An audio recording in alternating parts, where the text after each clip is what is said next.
And that's the key. Everybody should look better, get a better version of themselves, but themselves. तो आपको नहीं लगता कहीं ना कहीं हम ब्यूटी के चक्कर में एक बहुत ही मोनोटोनस स्टेज पे अगर आप इसलिए आए हैं क्योंकि आपका हस्बैंड, बॉयफ्रेंड, गर्लफ्रेंड, हस्बैंड, चाचा, मम्मा, पापा बोल रहे हैं सर्जरी करा लो, मैं नहीं करूँगा। अच्छा ये जैसे हम सेलिब्रिटीज के केस में देखते हैं lip job gone wrong nose job gone wrong ये क्या है बिकॉज सेलिब्रिटीज तो they have access to some doctors पैसे हैं कोई कमी नहीं है फिर भी ये सब कैसे होता है In our practice, we have always told all the patients, you will not be treated as VIP. हमारे लिए हर पेशेंट VIP है। प्लास्टिक सर्जरी दोस्तों हम सब ने इसके बारे में सुना है एंड ज्यादातर हमने देखा है कि सेलिब्रिटीज प्लास्टिक सर्जरी करवाते हैं चाहे वो लिप जॉब हो नोज जॉब हो एंड सेलिब्रिटीज ही नहीं बल्कि आजकल तो आम आदमी मैं कितने लोगों से सुनता हूं कि कुछ लोग ये अफोर्ड कर सकते हैं और करवा भी रहे हैं बट प्लास्टिक सर्जरी जब भी हम बात करते हैं हमें सरफेस नॉलेज ही है हमें ये नहीं पता क्या क्या इसकी कॉम्प्लेक्सिटीज हैं क्यों करवाते हैं लोग अच्छा करवाने से क्या क्या हो सकता है क्या क्या नहीं हो सकता है कितनी अफोर्डेबल है कहाँ अच्छी जगह है जहाँ से करवा सकते हैं ऐसे बहुत सारे क्वेश्चंस हैं एंड इन सब के बारे में बात करने के लिए आज हमारे साथ एक बहुत ही स्पेशल गेस्ट थे doctor Rajat Gupta he is a renowned plastic and cosmetic surgeon ये लगभग 15 साल से सर्जरीज कर रहे हैं अलग अलग लोगों से मिलते हैं चाहे वो सेलिब्रिटीज हो चाहे वो आपके आम इंसान हो या कोई भी हो अलग अलग लोग क्यों प्लास्टिक सर्जरी करवाते हैं कैसे होती है क्या चीज़ों के बारे में ध्यान रखना चाहिए क्या नहीं रखना चाहिए इन सब के बारे में हमने बहुत सारी डिस्कशंस की हैं एंड आई एम श्योर ये पॉडकास्ट के बाद आप सब लोगों को क्लैरिटी हो जाएगी कि प्लास्टिक सर्जरी एग्जैक्टली होती क्या है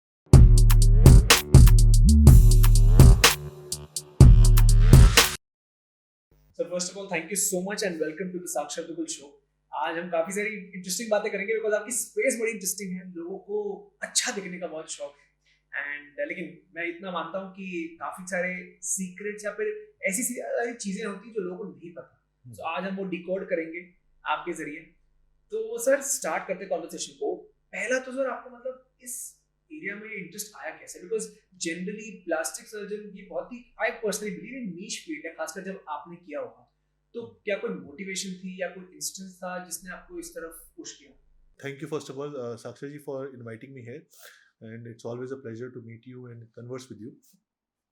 So, I took up biology in school to become an aesthetic surgeon. So it was a dream. It's like living a dream. I wanted to become an aesthetic surgeon from school. Uh, one of the I don't know why, but in fact बहुत सारे मेरे जो friends हैं जो होता था ना school में स्लैम बुक में लिखते थे कि what I want to become तो उसमें मेरे अभी भी लिखा हुआ है कि प्लास्टिक सर्जन बनना है ठीक है सो तो था क्यों रहा बता नहीं सकता मे बी एक मूवी आई थी एडम सैंडलर की उसमें दिखाया था कि बड़ा ही सही बंदा है मतलब ना स्कूल में may be you can say but on a serious note one of this one plastic surgeon who is my moms batchmate he works in Dehradun very famous guy doctor Rakesh Kalra sir so मैं उनको follow करता था और उनकी उस समय website भी थी तो मैं देखता था उनके रिजल्ट्स तो I used to feel very inspired so yeah so that probably led to me कि हाँ डॉक्टर बनना है लेकिन डॉक्टर के साथ साथ प्लास्टिक सर्जन बनना है सो ये था शुरू से बट सर अब आज की अगर बात करें प्लास्टिक सर्जरी के रिगार्डिंग बहुत सारी मिसकंसेप्शन है बहुत सारी मिथ्स हैं तो विद योर एक्सपीरियंस कौन सी 3 से 4 मिथ्स हैं जो आप हमारी ऑडियंस को बताना चाहेंगे हाँ बिल्कुल सो मिथ्स बहुत हैं सबसे पहले तो कई बार पेशेंट हमारे पास आता है कि सर हमारा इम्पोर्टेड वाला प्लास्टिक यूज़ करना सो भाई प्लास्टिक सर्जरी में प्लास्टिक नहीं यूज होता right so plastic surgery comes from the word called plastikos this word in Greek means to mould so plastic surgery means to mould your tissues to get the desired shape so ये एक बहुत बड़ा myth है कि जी plastic use करते हैं we mould the tissues चाहे reconstructive part हो चाहे एस्थेटिक पार्ट हो इस तरह से कि वो आपकी शेप डिजायरेबल हो और मिथ्स हैं कि जी कुछ लोग सोचते हैं कि ये सिर्फ सेलिब्रिटीज कराते हैं सो अगर हम एस्थेटिक सर्जरी की बात करें नहीं मतलब हमारे पास रोज सेलिब्रिटीज नहीं आते हम रोज सर्जरी करते हैं लेकिन तो आम आदमी भी सर्जरी कराता है आम आदमी को भी इस चीज़ की जरूरत होती है third myth that this can be very expensive no not necessarily ऐसा नहीं है अच्छा it's not expensive it means expensive is a related term something which is expensive for me may not be expensive for someone else, you know? So it's a relative term. Having said that, the value which it gives to patients, it is obviously of a different, it is much more, you can say, value for money. And the expense can be different in different hospitals, different surgeons, depending on their experience, but by and large it is very affordable if you talk about at least in India. तो sir मैंने generally एक trend देखा है कि अब ये start celebrities से हुआ, धीरे धीरे प्लास्टिक सर्जरी कराई, सब एक तरीके के दिखने शुरू हो गए, और अब आपने कहा कि आम आदमी भी कराई है, तो आपको नहीं लगता कहीं ना कहीं हम ब्यूटी के चक्कर में एक बहुत ही मोनोटोनस स्टेज पे जा रहे हैं? बिल्कुल बिल्कुल, ये बहुत इंपॉर्टेंट टॉपिक है, और ये इनफैक्ट अभी मैंने एक लेक्चर दिया था एक इंटरनेशनल मीटिंग में कि what we are doing wrong, है ना? सो स्पेशली ये non surgical aesthetic procedures, fillers, botox के बाद थोड़ा सा ज़्यादा होने लगा। अगर आप देखो, जब हम ग्रोथ कर रहे थे 80s 90s में, और ये कई बार मैं अपने ब्रदर के साथ बैठ के डिस्कस भी करता हूँ, मेरे ब्रदर भी डर्मेटोलॉजिस्ट हैं, एस्थेटिक स्पेस में काम करते हैं। 80s 90s में जो एक्ट्रेसेस होती थी, मॉडल्स होती थी, यू नो, म्यूजिक वीडियोस का चलन था, they all were very distinct faces. आज बहुत से सिमिलर फेसेस हो गए हैं। क्या हो रहा है, you no, over period of time what happened was everybody started reaching out, या यू नो, एक रेस लग गई गोल्डन रेशियो की। गोल्डन रेशियो एक माना गया साइंस में, जो सबसे सुंदर फेस, नेचुरल एस्थेटिक फेस माना जाता है, तो उसके रेशियोज हैं कि चीक्स टू चिन रेशियो कितना होना चाहिए, आईब्रोज टू लिप रेशियो कितना होना चाहिए, नोज। सो वो रेशियो के बारे में हम बात करने लगे साइंटिफिक पोडियम्स में, मीटिंग्स में, and everybody started chasing that golden ratio for their every patient. Now what happened was, when you start chasing that golden ratio, you start turning all the patient's shapes similarly and you are taking away the individuality. It is said कि lip ऐसा होना चाहिए, nose ऐसी होनी चाहिए, अब सबकी वैसे बना दोगे तो सबके चेहरे वैसे बन जाएंगे। मैं ये मानता हूँ कि एस्थेटिक इम्प्रूवमेंट्स इंपॉर्टेंट हैं पेशेंट के लिए, वो करने के लिए, लेकिन उतना करना है कि वो इंडिविजुअलिटी इंटैक्ट रहे, साक्षर रहे, रजत रहे, सेम ना हो जाए, सिमिलर ना हो जाए। मेरे उस लेक्चर में हमने ये बात करी कि सबसे बड़ा क्रिएटर कौन है? भगवान, शायद God. I don't know whether you believe in God और not, but there is some supernatural power which, है ना, someone who creates. If that person knew that this is the most beautiful thing and this is the right thing, he would have created everyone same. Why he created everyone different? Because if you keep everyone same, it loses the charm. एक individual चेहरे का charm होता है, वो charm खत्म हो जाएगा, वो रखना बहुत ज़रूरी है। तो आपको एस्थेटिक एनहांसमेंट्स करनी है to give them a better version of themselves. I practice this and I teach to my fellows as well, which I call that as keep them guessing look. Keep them guessing look. Yeah. So if I do an enhancement on your face, if you meet your colleagues, they'll think, oh, Sakshi is looking nice, but they'll not understand why. And that's the key. Everybody should look better, get a better version of themselves, but themselves and not someone else. And sir, I completely agree with you because अभी पीछे हुआ था, मतलब हम लोग film देखने जा रहे थे एंड हम घर में डिस्कस कर रहे थे क्या है क्या नहीं है। मेरी मॉम वो कहती है अभी तो समझ नहीं आता वो वाली एक्ट्रेस थी, मतलब उनको समझ नहीं आता, हर कोई इसे इतना शुरू होता है। अभी हम थोड़े दिन पहले एक सीरीज देख रहे थे, उस सीरीज में एक एक्स्ट्रा मैरिटल अफेयर दिखाया है मेन कैरेक्टर मेल का। तो me and my wife were talking, तो ये समझ नहीं आ रहा था वो अभी किस फीमेल के साथ है, ये कौन सी, ये वाइफ है, ये गर्लफ्रेंड है, सब सेम ही लग रहे थे। तो ये प्रॉब्लम हो गई है and we as doctors are also partly to blame in it, because we have not been able to counsel ourselves and our patients right in this manner, and there is a we have come to a point that there has to be a thought about it, a talk about it, and change in the approach. And you know, even modeling agencies, even people, they start looking same, you know, वो नहीं करना, मतलब बिल्कुल भी। आज हम GK में बैठे हैं और मैं अपने क्लिनिक में बहुत बारी बोलता हूँ, पेशेंट जब आते हैं कि, और नथिंग अगेंस्ट जीके और तो मैं बोलता हूँ वो जीके फेसिस बोलता हूँ मैं, कि वो 2 एप्पल यहाँ पे, चिन आगे और लिप ऐसे निकले हुए, वो नहीं करना। वो एस्थेटिक्स नहीं है, वो नेचुरल एनहांसमेंट्स नहीं है। नेचुरल एनहांसमेंट्स करें, natural looking is the most important की। पर सर इससे एक और क्वेश्चन आता है, ये मैंने सेलिब्रिटीज में भी देखा है as an audience, and generally भी लोगों का, कुछ लोगों का सुना है कि अच्छा खासा फेस है, कोई दिक्कत नहीं है, लोग आपको कहते हैं कि यार यू आर ब्यूटीफुल, फिर भी करा देते हैं, तो लिप जॉब या नोज जॉब, उसका क्या रीजन है?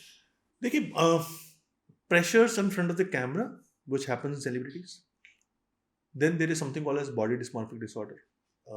We have to sometimes understand why they want it, what they want it. Sometimes they don't accept themselves, what they like. Sometimes there are peer pressures. So there can be a lot of different motivations which a patient has when they come to us. Ideally, we should identify those psychological determinants why they come to us.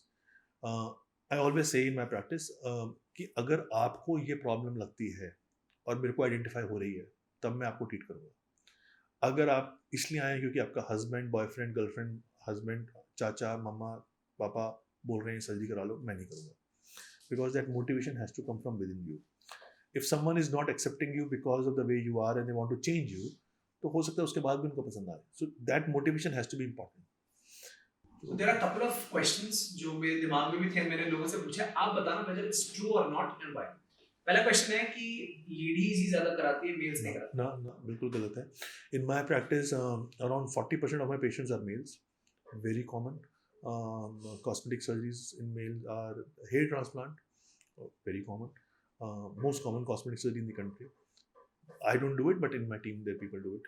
Then gynecomastia, man boobs होते हैं. Body contouring, liposuction, बहुत common है males की. So in my practice 40% patients are males. तो sir question number 2, एक बार surgery हो गई छोटी भाई, तो आप वापस उसको रिवर्स नहीं कर सकते. So this is partly correct, partly wrong. ऐसा नहीं है कि रिवर्स नहीं हो सकता, काफ़ी चीज़ें रिवर्स हो सकती हैं. हाँ, बट शायद कंप्लीट रिवर्सेबल मुश्किल होता है.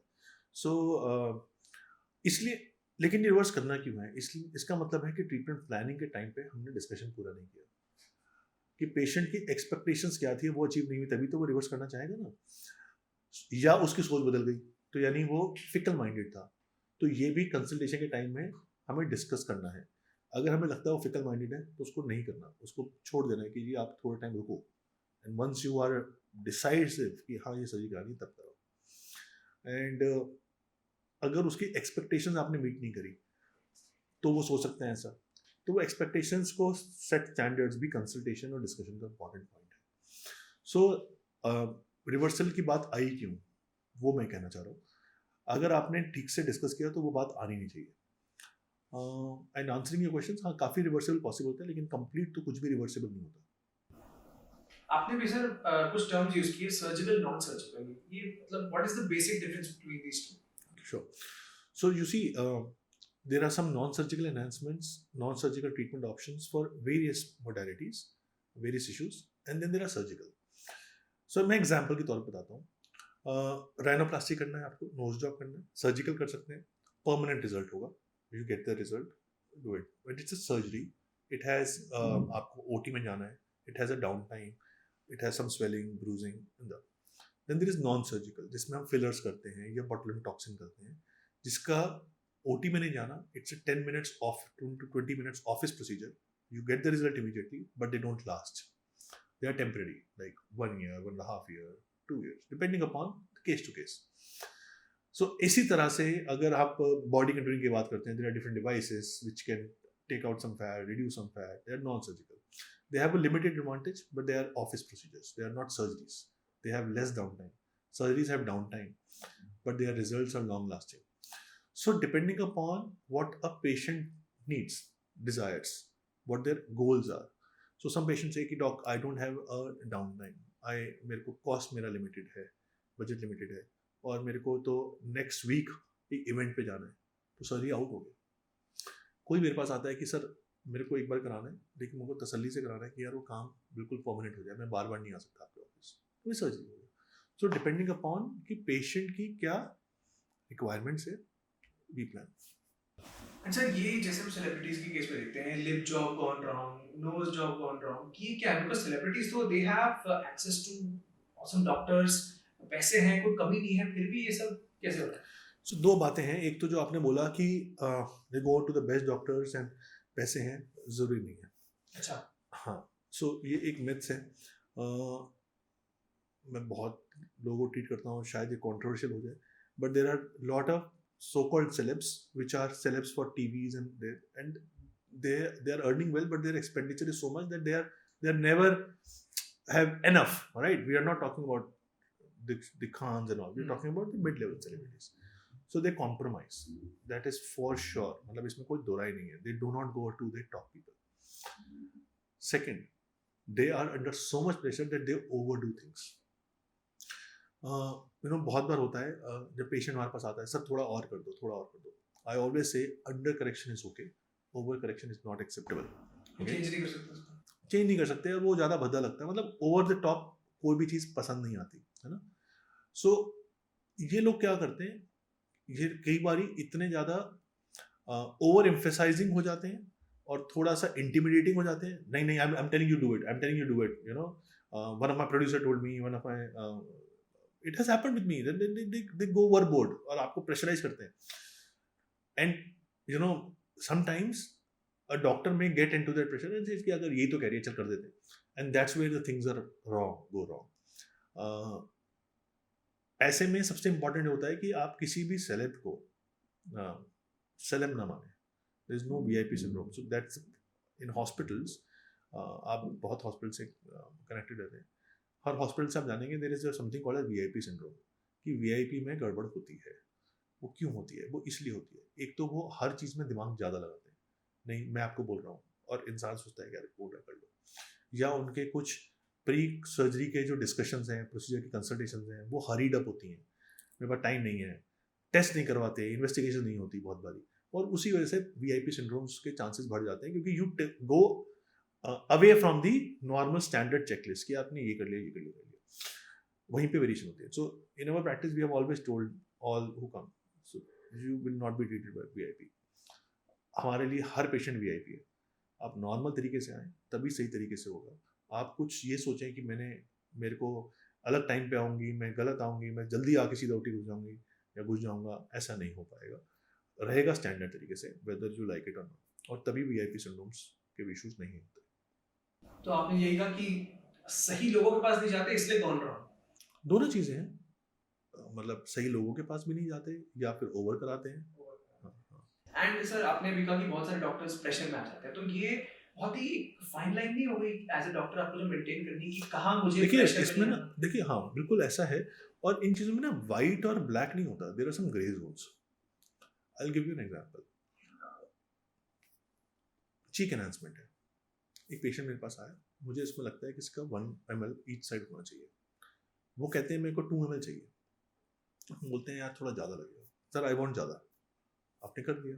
इसमें कोई सही गलत नहीं है. You in my mind. But वो ज़्यादा कितना ज़्यादा हो गया उस चेहरे के लिए. और अगर आज ज़्यादा लग रहा है, थोड़ा स्वेलिंग है, 3-4 दिन में वो ठीक होना था, लेकिन आज ही कोई शूट हो गई, कोई उसकी फोटो ले ली गई और वो हर जगह स्प्लैश हो गई. केस टू केस है. हाँ. सो इसमें ऐसा भी नहीं है कि कोई डॉक्टर कोई बिल्कुल ही कुछ ड्रास्टिकली गलत कर दिया, but they go slightly more because of the concerns कि I want over correction, right. So वो कई बार ओवरबोर्ड चले जाते हैं. And I have seen these actors and actresses sometimes they are under so much pressure. एक movie flop हुआ, एक एडवर्टाइजमेंट का अच्छा रिस्पांस नहीं आया, they go under so much pressure कि यार मेरे को अगली बारी में थोड़ा और अच्छा दिखना है. सो मतलब they sometime go to crazy wrecks and you know. So वो अलग है. But again coming back to it, 95% patients आम जनता है. ये आप सोच रहे हैं कि सब सेलिब्रिटीज ही आते हैं, 5% सेलिब्रिटी पेशेंट्स हैं. बट हमारा मानना, हमारे सारे पेशेंट सेलिब्रिटी हैं, तो मतलब इसको इतना हम ज़्यादा तूल नहीं देते. बट सर भाई जैसे सेलिब्रिटीज के आई कैन अंडरस्टैंड प्रेशर है, बट ऐसे लोग जिनको रियल लाइफ में भी कॉम्प्लीमेंट्स मिलते हैं कि तुम अच्छे दिखते हो, वो भी करा देते हैं. वो अच्छा नहीं, अच्छा दिखते हैं और अच्छा दिखना चाहते हैं लॉन्ग टर्म. चाहते तो हाँ. तो आपको मेंटेन तो करना है ना. तो इसमें कोई गलत नहीं है. प्रोसीजर्स करना कोई गलत थोड़ी है. प्रोसीजर्स करना ठीक है, लेकिन कहाँ करना है, किससे कराना है, कितना करना है, ये इम्पोर्टेंट है. और हर चीज में है, ये तो जिंदगी की हर चीज में है. एंड सर मान लीजिए अब हर डॉक्टर की प्रैक्टिस होती है, अच्छे पेशेंट भी होते हैं, कुछ टेढ़े पेशेंट भी आते हैं. आपने जैसे कहा कि कुछ आपने करवाया, उसको तो इतनी नॉलेज नहीं है, उसने तो कहीं आई थिंक 4 जगह एडवर्टाइजमेंट देख ली, कुछ पढ़ लिया, आपके पास आ गया और आपने कर दिया. अब इट्स सब्जेक्टिव, उसको जो लगा और आपने जो किया, अब बाद में अगर वो थोड़ा ऑफेंड हो जाए, वो कहे कि मैं आपको सू कर दूंगा, ये कर दूंगा, ऐसा कभी कुछ हुआ है? मोर देन 10 years हो गए प्रैक्टिस के, तो we do around 900 surgeries, 800 to 900 surgeries every year. 8-9 हज़ार पेशेंट्स की सर्जरी कर चुके हैं हम. सो ऐसा तो हुआ ही है, वंस इन अ वाइल तो होता ही है. How do you handle that situation? It is difficult sometimes. Sometimes patients you unreasonable, है ना? They sometimes think.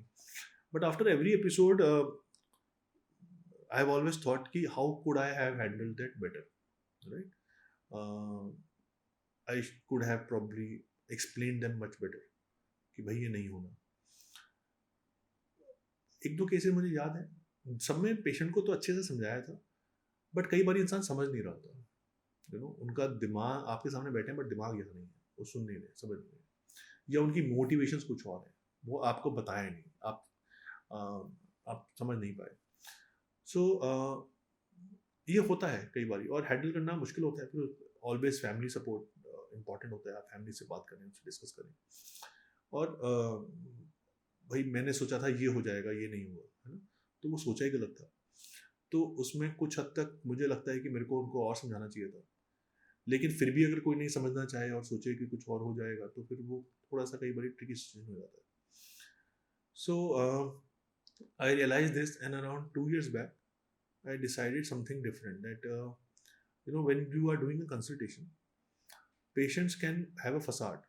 They will not tell you everything, right? It's like मैं हमेशा मजाक में बोलता हूँ, आप अरेंज मैरिज के लिए मीटिंग में गए, एवरीबडी बिल्कुल बढ़िया तरीके से तैयार होके आया हुआ है, सब कुछ है ना, परफ्यूम शर्फ्यूम सब कुछ अच्छा लग रहा है. सो आप कोई कमी नहीं निकाल पा रहे, बता नहीं पा रहे. ऐसे जब पेशेंट आपके पास ऑफिस में आया, आप एक बार मिले, 2 बार मिले, 3 बार मिले सर्जरी से पहले, लेकिन वो एक फसाड में, और वो आपको अपनी सारी बातें बता नहीं रहा. So then there are chances of having a problem. We always rely on history taking, है ना. अगर कोई हिस्ट्री झूठ बता रहा है, I am not an investigating officer to investigate कि वो जो सच बोल रहा है झूठ बोल रहा है. किसी ने मेरे को नहीं बताया मेरे को ब्लड प्रेशर का इशू है, किसी ने मुझे नहीं बताया मेरे को मेंटल इशू है, किसी ने मुझे नहीं बताया मेरे को डायबिटीज है. मैं टेस्ट कराऊंगा, लेकिन अगर वो टेस्ट में भी नहीं निकला और उसको था पहले कोई दिक्कत, पहले दिक्कत कोई रही हुई है जिसके लिए दवाई ले रहा है, लेकिन उसने मुझे बताया नहीं, there is no way I can know. So ये होता है, कई बार हुआ है पहले भी. सो उसके बाद हमने रियलाइज किया कि there needs to be something, specially mental issues को लेकर, है ना, साइकोलॉजिकल इश्यूज. सो हमने अराउंड 2 years पहले एक स्टार्ट किया, psychological determinants of motivation for surgery, एक क्वेश्चन है. So we made a question. Every patient who we operate has to fill that question. सो उस क्वेश्चन में there are some questions which tell us about their mindset. That questionnaire is interpreted by our psychologist, who tells us कि sir इस questionnaire का मतलब ये निकल रहा है, ये patient में कुछ issues हो सकते हैं. So we get to know, and then we call them again and we discuss again, and only if we feel now comfortable, still comfortable, we proceed ahead. So ये article हमने भी, हमारा research हमने publish भी किया अभी. सो ये issues होते हैं साक्षर जी, एंड हर फील्ड में होते होंगे, आपके साथ भी होते होंगे कि आपने क्लाइंट को ले लिया और वो क्लाइंट बाद में आपको दुखी कर रहा है कि जो तुम ठीक से नहीं रहे, आपको समझाया भी था, आपका केस वीक है, ये वो. सो ये this are learnings, experience of our lives, and anecdotes to share like this. तो सर अभी आपने मेंटल उसकी बात की है, लेकिन फिजिकल चीजों के बारे में भी आप बात कर रहे थे. अगर मान लीजिए कोई आपके पास आता है, what are those factors, mentally तो आई थिंक आपने डिस्कस किया, बट फिजिकली जो आपको लगता है कि यार अब मैं इसकी सर्जरी नहीं कर सकता. सो कई बार लोग आते हैं कि लाइपोसक्शन कराने के लिए, मोटे लोग हुए, है ना. 2 मिथ्स हैं कि ये सर्जरी मोटो के लिए होती है. सो 150 kgs, 130-40 kgs, उसके लिए आ जाएंगे जी हमें लाइपोसक्शन कराना, फुल बॉडी लाइपोसक्शन. नहीं, लाइपोसक्शन उसके लिए नहीं होता. उसके लिए डिफरेंट सर्जरी होती है, बेरियाट्रिक सर्जरी, या आजकल जो वेट लॉस मेडिसिन आ गई, जिसका भी BMI मोर देन 35 है या 37.5 से ज़्यादा है, उसके लिए body contouring will not be the right solution. They need to lose weight. Our surgeries are usually done for BMI less than 35, some people से less than 30. It is a spot area contouring procedures, not the whole body change करने का procedure नहीं होते हमारी. सो एक तो ये है कि भाई आ गया पेशेंट और हम उसको उसमें समझाते हैं आपके लिए नहीं है. फिर कई बारी अगर एब्डोमेन कंटूरिंग के लिए पेशेंट्स आते हैं, मेल्स होते हैं, उनको विसल फैट बहुत होता है. देखिए लाइपोसक्शन में we remove subcutaneous fat, skin के नीचे वाला fat. There is also a fat which is visceral, which is around your intestines and liver. No surgeon can. सो अगर वो अंदरूनी फैट है, सुपरफिशियल फैट कम है, तो मैं कोई रिजल्ट नहीं दे पाऊंगा, कुछ खास दे नहीं पाऊंगा। अगर ये ज़्यादा है और ये कम है तो रिजल्ट बहुत अच्छा आएगा। तो ये पेशेंट को बताना समझाना हमारा फर्ज है, पहले से बताएं कि यार आप राइट कैंडिडेट नहीं हो हमारी सर्जरी के लिए। बट ज्यादा इतने फैक्टर्स नहीं होते हैं कि बंदे को नहीं होते हैं, उनके कोमोर्बिडिटीज, हाइपरटेंशन, डायबिटीज, कोई पुरानी इलनेस, इसका heart जैसे issues. डायबिटीज है या फिर high blood pressure So it has to be very well controlled before the surgery. You cannot do a surgery with uncontrolled hypertension and diabetes. So ये सब important. See, it's a surgery. You cannot take it lightly. We have lots of parameters. I call them airbags in our operation theater. How to ensure safety for every patient. साक्षी जी बात समझिए, cosmetic surgery एक elective surgery है। इंसान को कोई तकलीफ नहीं है, वो उठ के हमारे पास आ रहा है, हम उसको बल्कि थोड़ी बहुत तकलीफ दे रहे हैं सर्जरी में, है ना, तकलीफ, दर्द हो रहा है, कुछ हो रहा है, इवेंचुअली रिजल्ट अच्छा हो रहा है। लेकिन ये एक इलेक्टिव सर्जरी है, सो इसमें 100% नहीं सेफ, 200% सेफ्टी रखनी है। इसमें कोई रिस्क का चांस नहीं रखना है। There is no iota of variation और risk you can take. So ये सब चीज़ें बहुत इंपॉर्टेंट है। And what about non surgical, उसको भी सेम केस होता है बिकॉज़ वहां आई थिंक स्टेक्स थोड़े कम है। उसमें ऑब्वियसली उसमें रिस्क कम होते हैं, प्रोसीड सर्जिकल जितने ज़्यादा, तो ऑब्वियसली इन्वेस्टिगेशंस का उतना ज़्यादा इंपॉर्टेंट नहीं होता। कुछ इन्वेस्टिगेशन उसमें भी ज़रूरी होती हैं, तो वो कराए जाते हैं। आपने सर भी इन्वेस्टिगेशंस की बात की, पीछे मैं पढ़ रहा था पता नहीं कहाँ पे हेयर ट्रांसप्लांट की वजह से पर्सन की डेथ हो गई, and which was really shocking because hair transplant इतना मतलब ठीक है आपको बेसिक प्रोसीजर पता है बट लगता नहीं कि इससे डेथ हो जाती है। या तो like what's your take on this? So अगर आपने लोगों ने ये तो पढ़ लिया हेयर ट्रांसप्लांट से डेथ हो गई, उसके बच्चे ये नहीं पढ़ा कि कौन सर्जरी कर रहा था। So that clinic was run by a dentist. Dentist? Yes, dentist. Masquerading as a dermatologist. So ये बहुत इश्यूज है। नेशनल मेडिकल काउंसिल की गाइडलाइंस हैं, इशू पब्लिक डोमेन में है, कि hair transplant surgery should only be done by a plastic surgeon और a dermatologist trained by a plastic surgeon. So सिर्फ डर्माटोलॉजी में नहीं, trained by a plastic surgeon, ठीक है, with a proper hospital setup, with an operating suite, with either an ICU backup or a connect with a hospital which gives that clinic an ICU backup. So proper detailed guidelines हैं कि कहाँ पे आप surgery कर सकते हो, कौन कर सकते हो। इस केस में जो बहुत ही दुखद घटना हुई, सारी चीजें की उल्लंघन थी। सबसे पहले qualification, infrastructure, management of the patients. See, one has to understand surgery is a surgery. आपको कितना भी सिंपल और बिनाइन सर्जरी लग रहा हो, वो एक सर्जरी है, and surgery, each surgery come with its risk. Risk गाड़ी चलाने में भी है। आप कैसे बचते हैं? आप ट्रैफिक रूल्स फॉलो करते हैं, रेड लाइट जंप नहीं करते, फिर भी किसी गलती से हो जाती है तो एयर बैग है आपकी गाड़ी में, है ना। सिमिलरली सर्जरी में भी आपको कुछ रूल्स फॉलो करने होते हैं। क्वालिफिकेशंस क्या है, हॉस्पिटल का इंफ्रास्ट्रक्चर क्या है, आप सब रूल्स फॉलो करें। आपके ओटी में जैसे मैंने बोला आपको एयर बैग्स हो, यू आर सेफ। कॉम्प्लिकेशन किसी सर्जरी में हो सकती है, लेकिन वो एयर बैग्स और डॉक्टर की क्वालिफिकेशन, उसका एक्सपीरियंस उस कॉम्प्लिकेशन से आपको बचाता है। लेकिन अगर वो क्वालिफिकेशन नहीं है और वो एयर बैग्स नहीं है, तब दिक्कत है। सो आपके माध्यम से, इस पॉडकास्ट के माध्यम से, हम अपने सोशल मीडिया से में भी बोलते हैं पेशेंट्स को, आम लोगों को, कि cosmetic surgery procedures, enhancements, non surgical, इन सब की गाइडलाइंस हैं, हिंदुस्तान में लॉ है, बट वो लॉ का उल्लंघन हो रहा है।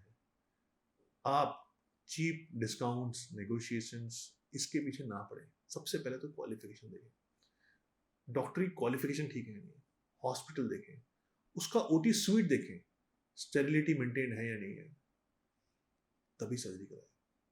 एक बार कराएं, तरीके से कराएं, जल्दबाजी में कॉस्ट कटिंग मेजर ना करें।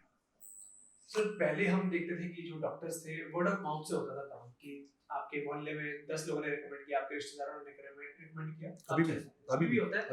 लेकिन एक कैच है, कैच ये है कि आजकल सोशल मीडिया के टाइम पे लोग अब प्रोफाइल से देख के तो कोई नहीं बता सकता कौन अच्छा है कौन बुरा है।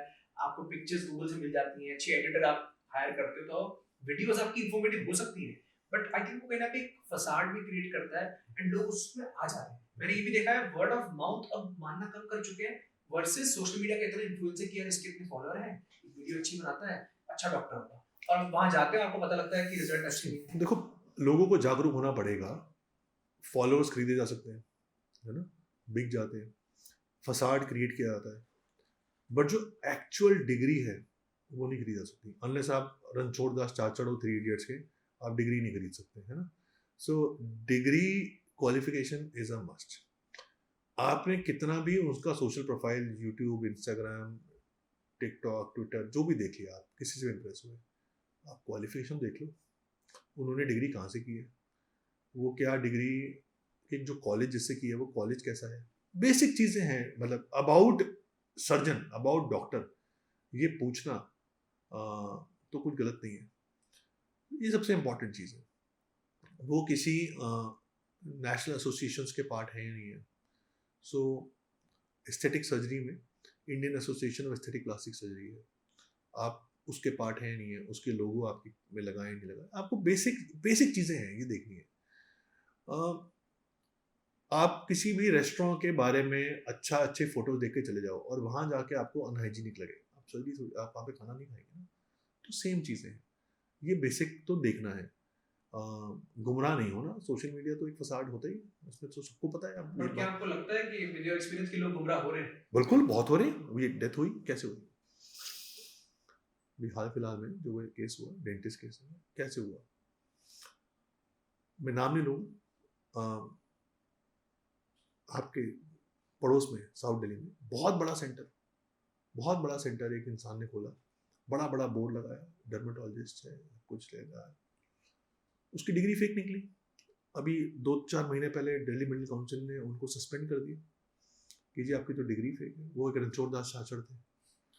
तो बहुत बड़ी बिल्डिंग है, अभी कैमरा ऑफ होगा, मैं आपको नाम बता दूंगा, आपने उस बिल्डिंग के सामने से रोज गुजरे होंगे, अपने आप जब कोर्ट जाते होंगे, हाई कोर्ट चाहे सुप्रीम कोर्ट चाहे, आपके यहाँ से रास्ते में पड़ता है। सो बैकग्राउंड चेक करना तो बहुत इंपॉर्टेंट है।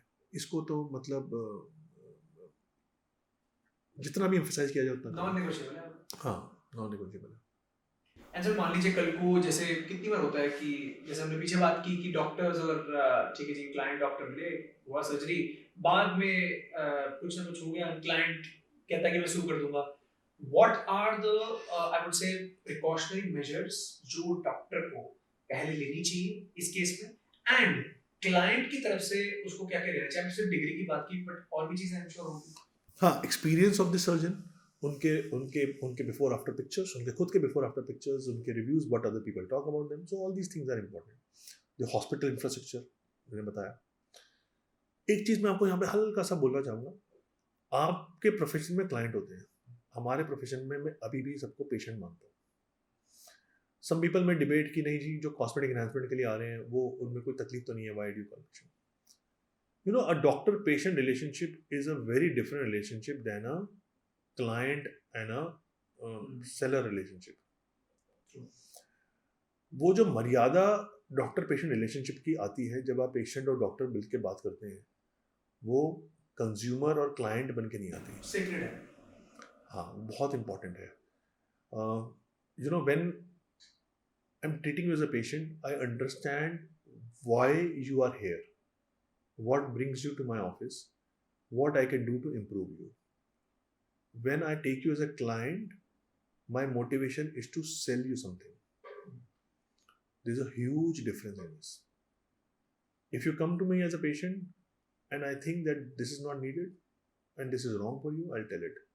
Sometimes with, you know, chains of clinics, itra marketing, over the hype, they take you as a client, they end up selling you whether something or the other. अच्छा ये नहीं कि आप ये करा लीजिए। सो ये बहुत ज़्यादा इम्पॉर्टेंट है। सो पहली बात तो ये जो आपका सवाल था।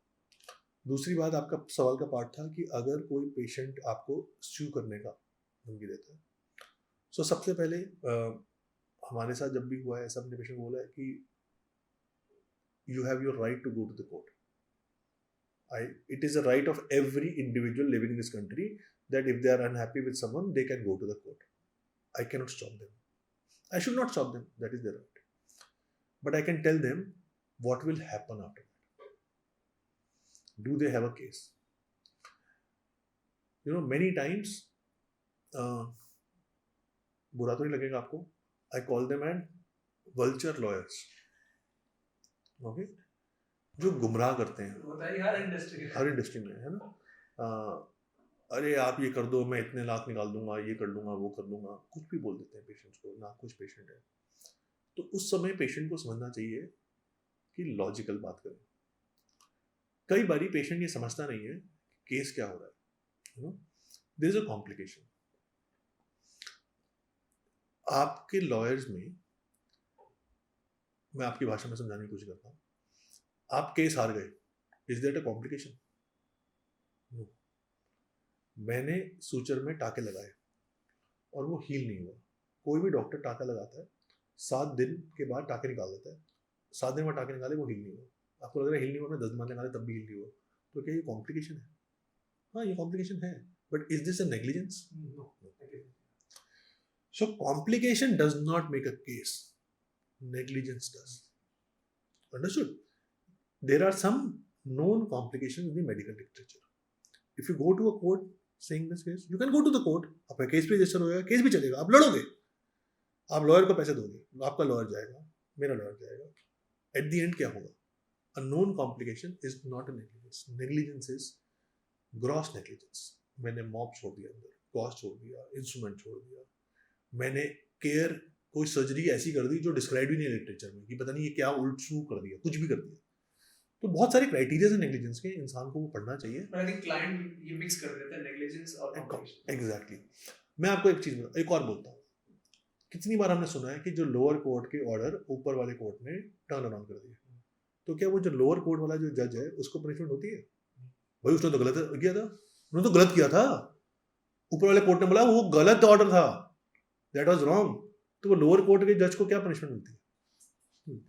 Because there is no negligence, he did according to the best practices he had in his mind, evidence he had in mind. Now you get another evidence, you go to another court, that does not mean that he was negligent. Am I right or wrong? Similarly, there is punishment for negligence, but not for complications.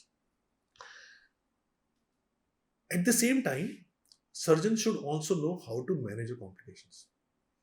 One of my teachers used to say, if you are afraid of complications, if you don't want any complications, then stop operating. When you operate, they'll be bound to have some complication. A good surgeon should know how to manage it. If you manage the complications well, great, good. But during that time, if the patient thinks कि ये complication में मेरे को case करना है, वो उसका right है, वो कर सकता है, लेकिन वो सोच गलत रहा है क्योंकि उसको कोई ना कोई भड़का रहा है। वो हो सकता है कोई वल्चर लॉयर हो सकता है कोई जिल्टेड दूसरा डॉक्टर हो, जो ऐसा भी होता है। हाँ, ऐसा भी होता है, हर प्रोफेशन में होता है भाई। एक ज्वेलर की बुराई दूसरा ज्वेलर करता है, एक लॉयर की बुराई दूसरा लॉयर करता है, एक डॉक्टर की बुराई दूसरा डॉक्टर करता है। तो यहाँ पे stability of mind of that person, patient होना बहुत जरूरी है, समझदार होना जरूरी है कि क्या होना है क्या नहीं होना। तो हम क्लाइंट कॉन्फिडेंशियलिटी की बात करते हैं आपके प्रोफेशन में, तो आजकल क्या है, अब हर चीज़ फिजिकल तो होती नहीं, ऑनलाइन आप उनके सारे डिटेल्स रखते हैं। और मैं कितने सारे डॉक्टर से बात करता हूँ, मेरा एक सवाल होता है, मैं आपसे पूछूंगा कि जो सेफ्टी है, डेटा सेफ्टी की जब बात करते हैं, डेटा प्रिवेसी की, उसके लिए क्या कुछ आप हाइजीनिक मेजर्स ऑब्वियसली लेते ही होंगे, बट क्या क्या मेजर्स आपको लेने पड़ते हैं? बिकॉज आई थिंक आपके उसमें तो और भी कॉन्फिडेंशियलिटी कि यार किसी को बाहर नहीं पता लगना चाहिए। हाँ, सो 3-4 चीज़ें होती हैं इसमें। एक तो पेशेंट की फाइल्स, पेशेंट का डेटा, और एक पेशेंट्स का फोटोग्राफ्स और वीडियोग्राफ जो हम बनाते हैं सर्जरी से पहले, दोनों का अलग अलग बात है। जो भी हमारा डेटा होता है वो ऑब्वियसली इतना डेटा हो जाता है, एक तो गाइडलाइंस है कि कितने टाइम तक आपको फाइल मेंटेन रखनी है, 4 साल, 5 साल, 10 साल, डिफरेंट गाइडलाइंस है, डिफरेंट केसेस के लिए वो मेंटेन की जाती है, फाइल को रिकॉर्ड रूम रखा जाता है। बट आगे आगे ये आ चुका है कि डिजिटल रखना भी ज़रूरी है। वो डिजिटल आप ऑब्वियसली सर्वर स्पेस खरीदते हैं, सबसे बड़ा सर्वर स्पेस अमेजोन है, AWS है, आप भी उस पर लेते हैं, हम भी उस पर लेते हैं। अब AWS का अगर कुछ हैक हो गया, वो जिम्मेदारी मेरी नहीं है क्योंकि हमारा उसके साथ कॉन्ट्रैक्ट है। So everything goes on that secure server space, that's one.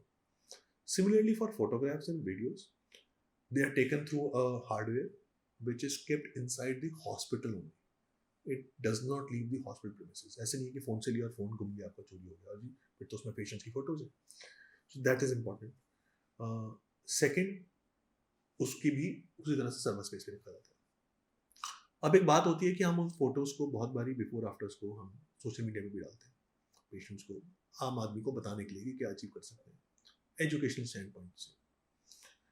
सो वो हमारा टोटल कंसेंट्स होता है, बिना कंसेंट के कोई फोटो नहीं होती। तो पेशेंट कंसेंट देता है, यस आई एम ओके। जो कंसेंट देता है उससे की डलती है, जो कंसेंट नहीं देता उसकी कभी नहीं डलती। So this is answering your question, how we preserve data.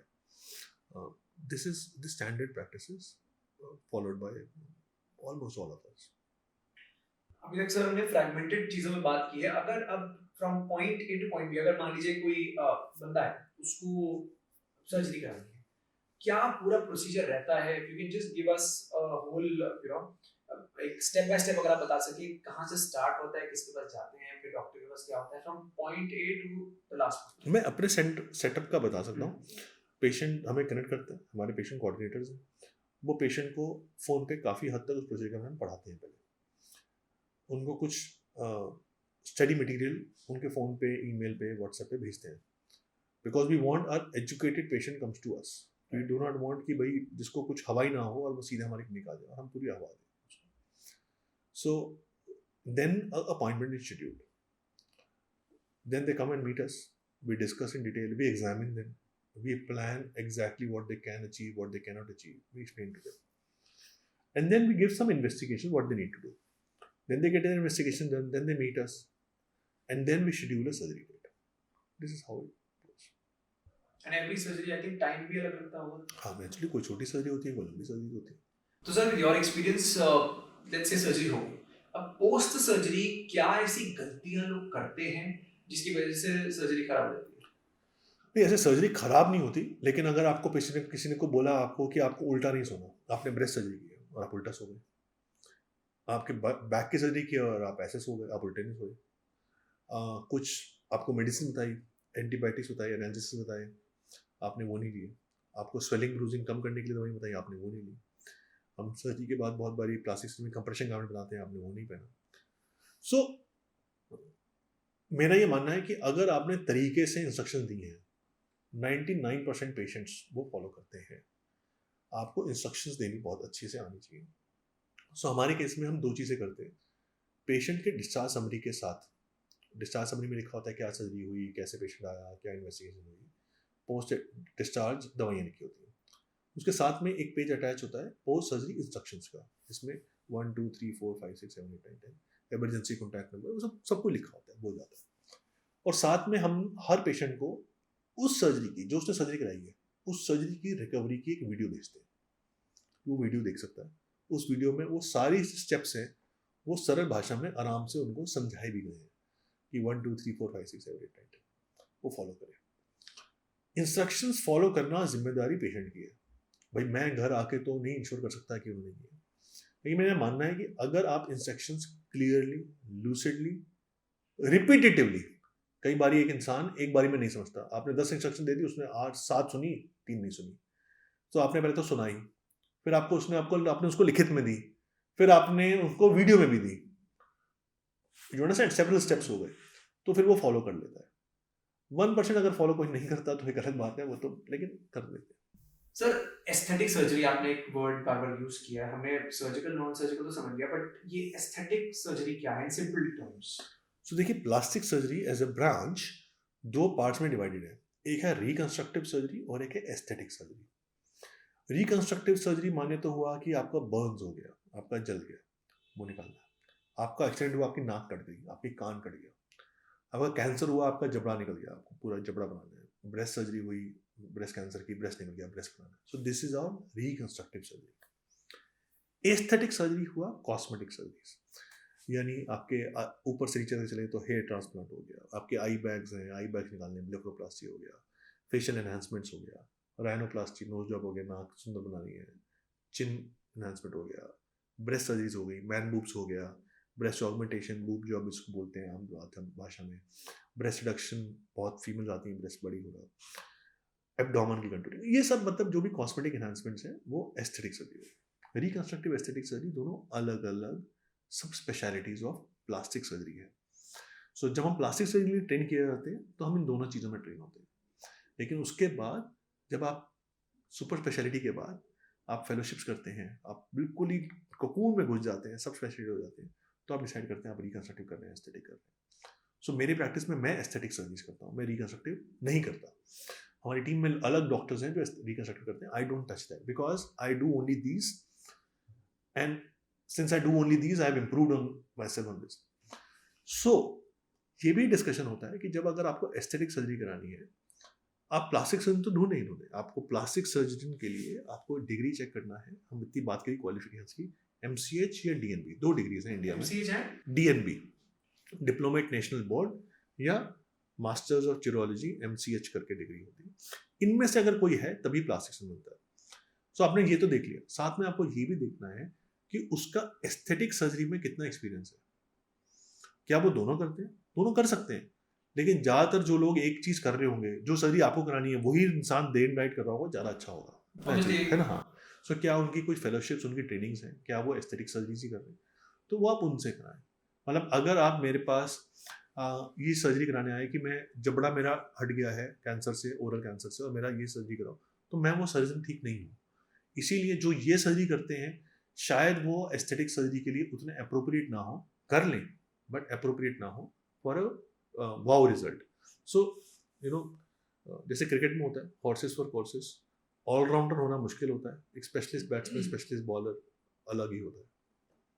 तो सर अभी ऑब्वियसली ऐसे हमने पीछे भी बात की कि डॉक्टर्स कुछ आपने कहा ना कि आपकी जो सुपर स्पेशलाइजेशन है वही करें, दूसरी चीजें ना छेड़े. बट बहुत लोग, मैंने ऐसे केसेस भी देखे हैं जहाँ ज्यादा पैसे कमाना और इस सब के चक्कर में आग फैला देते हैं. Obviously this is a wrong देखिए प्रैक्टिस. उसके बारे में क्या बात करें साक्षर जी, आपके में तो है कि आप साइबर लॉयर हैं, कुछ क्रिमिनल होते हैं, कोई सिविल केसेस करते हैं, कोई मैरिटल डिस्प्यूट वाले करते हैं, लेकिन कुछ लोग हैं जो सब कुछ करते हैं. बट आपको एज ए डॉक्टर जब आप ही पढ़ते हैं तो ऑब्वियसली बुरा तो लगता ही होगा. But what's your message to the young generation? Because young generation बहुत ही ना इसको ल्यूक्रेटिव ऑप्शन देखते हैं, मेरे को जल्दी जल्दी पैसे कमाने हैं. जल्दी कुछ नहीं होता. To become a plastic surgeon, मेरा 5.5 साल का MBBS, 3 साल का PG, 3 साल का सुपर स्पेशलाइजेशन, कितना हो गया 11.5, और 1 साल का फेलोशिप 12.5 साल. हर एग्जाम के बीच में ऐसा नहीं होता कि मेरा ये मेरे 5.5 साल का कोर्स खत्म हुआ, एग्जाम अगले दिन है. यूजली 6 महीने का गैप होता है. मतलब आप खत्म करते हो इन जून जुलाई, एग्जाम आपका जनवरी में होता है, मार्च में रिजल्ट आता है, अगले जून तक स्टार्ट होता है, तो 1.5 साल वैसे ही ऐड हो जाता है. तो ये 13.5 साल हो गए. तो मुझे 13.5 साल लगे हैं क्वालिफिकेशंस ट्रेनिंग करने में. उसके बाद मैंने काम शुरू किया, प्रैक्टिस शुरू करी, उसका एक्सपीरियंस लेने में और मेरे 12 साल हो चुके हैं. आप समझ रहे बात को? 25 हो गए. ये तब बात है जब भगवान की दया, टचवुड रहा, मेरा हर एग्जाम पहली बार में निकलता रहा. अगर आपका कोई एग्जाम एक बार नहीं निकला, 6 महीना साल वैसे पीछे हो गया. सो ऑन एन एवरेज एक स्कूल से पास आउट होकर जब बंदा कॉलेज में घुसता है, मिडिल कॉलेज में घुसता है, वो 17 साल का होता है. ठीक, अगर वो भी एग्जाम उसको पहली बार में निकल गया, स्कूल से सीधा वो निकल गया, उसका कोई ड्रॉप नहीं आया, तो 17 साल का होता है. ऑन एन एवरेज जब वो प्लास्टिक सर्जन बन के बाहर निकलता है तो वो 32 ईयर्स का होता है. तो 14 से 15 साल लगते हैं उसको प्लास्टिक सर्जन, एस्थेटिक सर्जरी की डिग्री लेने में. अभी प्रैक्टिस तो उसके बाद स्टार्ट होगी कि प्रैक्टिस अच्छी है, बुरी है, आपका हाथ साफ है, क्या है, ये तो अभी डिग्री ली आपने. ठीक है. सो आसान तो बिल्कुल भी नहीं है, लंबा रास्ता है. रास्ता बहुत अच्छा है, बहुत एंजॉयबल रास्ता है if you are passionate about, if you want to do it, but there is no easy way. I am sorry to break that thing. Sir अब AI के टाइम में है, इतनी सारी टेक्नोलॉजीज आ गई हैं. टेक्नोलॉजी का आपकी स्पेस में क्या इम्पैक्ट हो रहा है जो आप सुनते हुए अपने आसपास? बहुत इम्पैक्ट है, बहुत ज़्यादा इम्पैक्ट है. Both as diagnostic consultation modality as well as surgical modality. हम एक एक करके बात करते हैं. सो हम तो मतलब थोड़ा सा ऐसा बोलते हैं कि every technology you think we have it. So हर सर्जरी में, जैसे हम बोन की सर्जरी करते हैं, राइनोप्लास्टी कराए, जॉ की सर्जरी करी, सो नाउ अल्ट्रासोनिक राइनोप्लास्टी है. ठीक है. वो क्या होती है? अगर हम पहले बोलते थे कि हमें हड्डी को शेप करना है तो there is a chisel and a hammer. Carpenter जैसा चिसल हैमर नहीं, थोड़ा सा फाइन होता है, बट होता चिसल एंड हैमर ही है. तो अब ऐसे ऐसे टक टक टक टक करते हैं. अब अल्ट्रासोनिक आ गया. सो अल्ट्रासाउंड की जो एनर्जी है वो फोकस है, फ्रीक्वेंसी फोकस है कि वो सिर्फ बोन को करेगी. सो मैंने उसमें करना है, मेरे को 1 किलोमीटर निकालना है तो उससे बोन होगा, आसपास के टिश्यू डैमेज नहीं होंगे. चिसल हैमर में थोड़ा सा टक ऐसे हो सकता है. ठीक है. सो ये चीज़ें आ गई.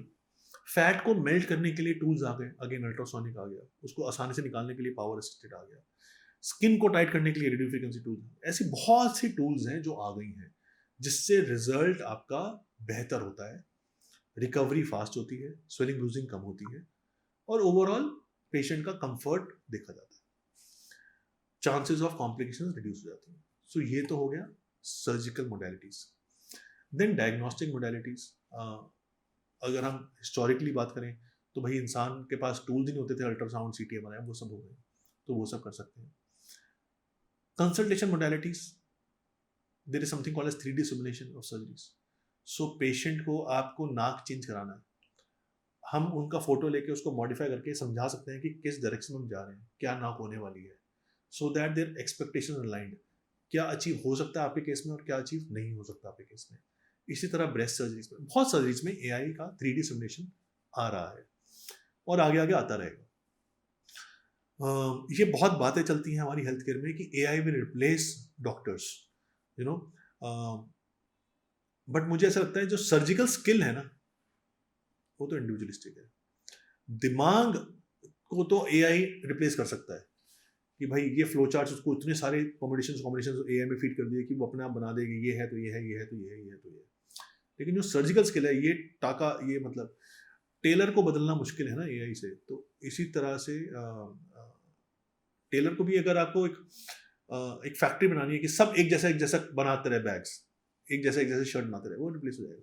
लेकिन जो कस्टमाइज है कि एक शरीर का, आपका शरीर इनके शरीर से, इनका शरीर मेरे शरीर से अलग है, आपका टाका अलग बनना, मेरा टाका अलग है, वो रिप्लेस होना मुश्किल है. लेकिन काफ़ी हद तक बाकी चीज़ें तो रिप्लेस हो रही हैं. सर हमने काफी नेगेटिव चीजों के बारे में बात की, क्या क्या चीजें हैं. अब थोड़ा पॉजिटिव पे चलते हैं. कुछ ऐसी केस स्टडीज आप शेयर करना चाहें कि बिफोर एंड आफ्टर कितना फर्क पड़ेगा, उनकी लाइफ पे क्या इम्पैक्ट है. आप मेरा सोशल मीडिया देख सकते हैं, आप उसमें पता चली जाएगा. हमने नेगेटिव बातें नहीं करी, हमने कॉशियस बातें करी. वो इम्पॉर्टेंट है. और aesthetic improvements, impact goes beyond aesthetics. You know, एक रिसेंटली मेरे में एक पेशेंट आया, 16 साल का बच्चा, उसको मैन बूब्स है. When I saw, I was moved when I saw him examine him. उसने शर्ट उतारा, उसके यहाँ पे कट्स के निशान है. So he was being traumatised in a school by his friends. They will press his chest. He, like, लड़की है and all that. Mental impact. So much so, उसने अपने मॉम डैड को बोला, मॉम डैड ने बोला, अरे तू दौड़ लगा, भाग के जा, क्या वजन कम कर, ठीक हो जाएगा. They did not understand कि these are man boobs, these are not weight, these are not just fat. Since nobody was understanding, he took a kitchen knife, went to bathroom and did a cut कि मैं खुद ही काट देता हूँ उसको. So now imagine the मानसिकता, the psychological impact what this child at this teenage going through.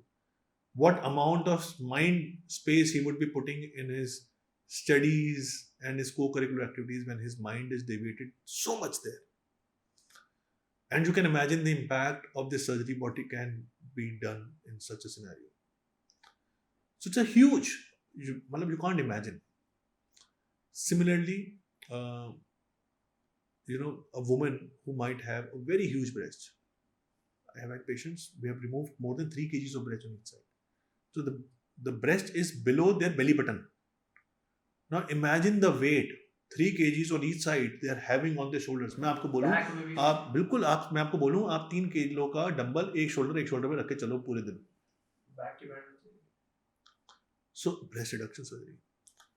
A woman who is flat chested, imagine the psychological impact they have. It's different, right? So what this surgery, which sometimes you and other people might think, यार ये क्यों करा रहे हैं, क्या है ये? The impact is beyond aesthetics. Impact of a person who has a टेढ़ा नाक. In every photo, since बचपन से वो देख रहा है उसकी नाक टेढ़ी आ रही है, सांस लेने में तकलीफ अलग हो रही है. उसका इम्पैक्ट ऑन जिंदगी, सो कई बार हम बोलते हैं हम जिंदगी नहीं बचाते लेकिन हम जिंदगी बदलते हैं. So that has a much beyond impact than you can even imagine. A pregnant female, pregnancy हो गई, फीमेल प्रेगनेंसी हो गई, मॉमी बन गई, मदर बन गई, उसका ब्रेस्ट सैग कर गया, टमी सैग कर गया, टमी में एक्स्ट्रा फैट है, लटका हुआ है इसमें. She is conscious, she can't wear the dresses what she used to wear when she was in her youth और before pregnancies. Mommy makeover surgery बोलते हैं उसको. लोग बोलते हैं क्यों करा रहे हैं? इसलिए करा रहे हैं क्योंकि दैट फीमेल, उसका जो मानसिकता है वो अलग हो जाएगा. What she thinks about her own body will change, her confidence will change. I tell my patients, husband का तो कुछ चेंज आया नहीं बच्चों आने में, वाइफ ने तो अपनी बॉडी का चेंज सैक्रिफाइस किया. सो वो चेंजेस जो हैं, their impact goes much beyond aesthetics. So ये समझना ज़रूरी है कि हमारी जो सर्जरीज हैं वो उतनी ज़्यादा कैजुअल नहीं है जितना कई बार लोग सोच लेते हैं. It has their impact much beyond physical activities, much beyond physical beauty, and it is much more being comfortable about their own bodies. Sir हमने काफी सारी चीजों के बारे में बात की. Coming to the last question जो मैं हर गेस्ट से पूछता हूँ, 3 मैसेजेस या 3 लर्निंग्स आपके एक्सपीरियंस से जो आप ऑडियंस को बताना चाहें. एनीथिंग. ऑडियंस को बताने के लिए यह है कि बहुत ही अद्भुत फील्ड है plastic surgery. I am in love with it. I have been in love with it since last 30-40 years. This has been my first love of my life. I have been chasing it much before I chased my girlfriend to marry her. So it's a अद्भुत field. You have to understand it. Don't think it as a casual कि यार ये कौन कराता है, ये तो सिर्फ सेलिब्रिटीज कराते हैं. ऐसा नहीं है. It has impact much beyond what you can even imagine. हाँ, ये कराएं किससे, ये बहुत ज़रूरी है. आपको आपका डॉक्टर चूज करना बहुत ज़रूरी है. शायद बहुत उससे ज़्यादा ज़रूरी आप जो आप लॉयर चूज करते हैं उससे ज़्यादा ज़रूरी. केस में तो आप एक कोर्ट में हार गए आपके लॉयर ने, अगले केस में अगले ऊपर कोर्ट में जा सकते हैं. यहाँ नहीं होता. एक बार कराओ, तरीके से कराओ. सो वो बहुत ज़रूरी है. तीसरा, एक्सपेक्टेशन रियलिस्टिक रखें. कई बारी हमने देखा कि पेशेंट आते हैं, जी मेरे को ऋतिक रोशन जैसा चेहरा दे दीजिए. वो नहीं हो सकता और वो होना गलत भी है, जो हमने शुरू में बात किया. सो ये 3 चीज़ें हैं. अद्भुत फील्ड है. Get it done, savour the result, you will not regret it. Great, thank you so much sir. आज बहुत सारी हमने मिथ्स भी बस्ट की हैं और एक अलग पर्सपेक्टिव से हमने इस फील्ड को देखा भी है. तो बहुत लोग कैजुअली देखते हैं, बट आपने जो पर्सपेक्टिव दिया है, obviously with your experience, that has been mind blowing. So thank you so much sir. I am sure हमारी ऑडियंस को भी, आई एम श्योर पहली बार प्लास्टिक सर्जरी को लेके कैजुअल अप्रोच की जगह थोड़ा एक, आई वुड से एक नोबल अप्रोच देखने को मिला है. सो thank you so much. Thank you. Thanks a lot. Thanks a lot for having me here.